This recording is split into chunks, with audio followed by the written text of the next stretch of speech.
Well, you know, people are joining in the chorus. I mean, I said 3 years ago when he was first given the job that, you know, it was an unavoidable mistake to have given it to him in the first place because they beat PSG, and I can understand the reasons why they thought they were giving it to him. Look, piling in on him now is like pulling the legs off a spider or pouring salt on a slug. You know, it's not difficult to do, and it's not necessary. It's clearly evident.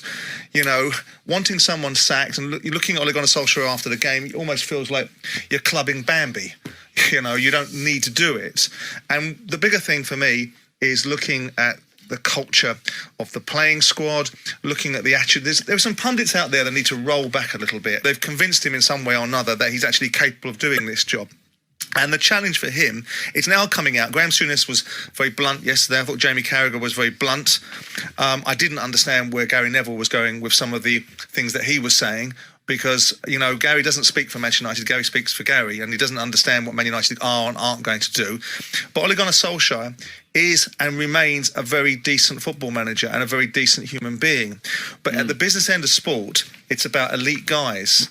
And unless I've blinked and missed it or not read the memo, I thought Manchester United wanted to maintain being an elite football club.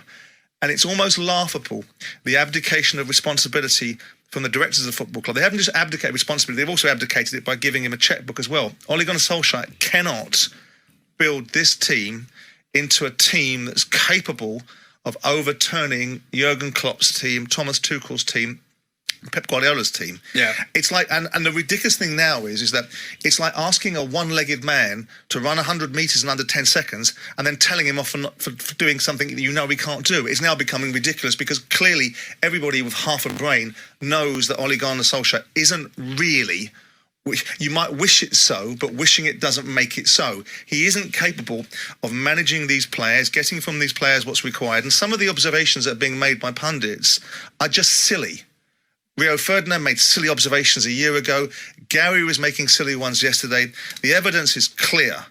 Doesn't matter how many players you bring in. The culture, the temperature, the tone, the tactics of this football club are set by an individual that has the gravitas to concentrate the minds of elite footballers. He doesn't have that factor. It doesn't make him an absolute abject failure. It doesn't make him an awful football manager. It just makes him just that little bit short for what's required from Manchester United.